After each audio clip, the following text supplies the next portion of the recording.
जिस बेटे को पाने के लिए अनुपमा ने दुआएं मांगी थीं, आज वही बेटा उसे कोर्ट में घसीटने जा रहा है।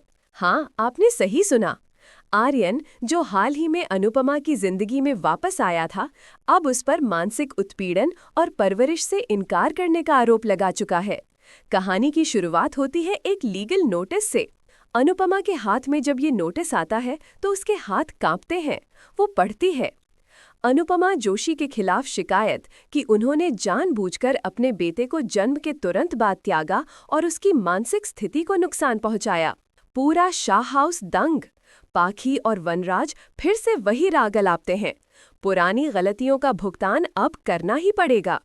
देविका, माही और अनुज अनुपमा का साथ देते हैं, लेकिन इस बार मामला कोर्ट तक जा पहुंचा है। कोर्ट रूम में आर्यन का वकील जोर जोर से आरोप लगाता है, अगर ये औरत माँ थी तो इसने 25 साल तक अपने बेटे को क्यों नहीं ढूंढा। अनुपमा की आंखों से आंसू बहते हैं, लेकिन उसकी आवाज में कंपन नहीं। वो कहती है, मुझसे मेरा बच्चा छीन लिया गया था और ये मेरी सबसे बड़ी हार थी, लेकिन मैंने हार नहीं मानी। आज अगर वो मेरे सामने है तो मैं चुप नहीं बैठूंगी। कोर्ट में माहौल गंभीर हो जाता है।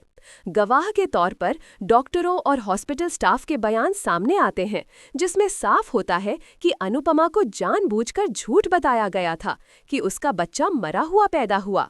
क्लाइमैक्स तब आता है जब जज आर्यन से पूछते हैं, तुमने अनुपमा से एक बार भी अकेले में बात करने की कोशिश की? आर्यन चुप हो जाता है। जज फैसला सुरक्षित रखते हैं, लेकिन कोर्ट के बाहर अनुपमा आर्यन से कहती है, बेटा, तू मुझे दोषी समझ सकता है, पर एक बार आंखों में झांक कर देख। क्या तुझे वाकई लगता है कि मैंने तुझे कभी नहीं चाहा? आर्यन का चेहरा सख्त है, लेकिन आंखें भर आई हैं। क्या आर्यन को सच्चाई का एहसास होगा? क्या कोर्ट अनुपमा को दोषी मानेगा या एक माँ को उसका हक मिलेगा? कमेंट में बताएं, क्या रिश्तों का फैसला कोर्ट कर सकता है? और चैनल को सब्सक्राइब करना ना भूलें।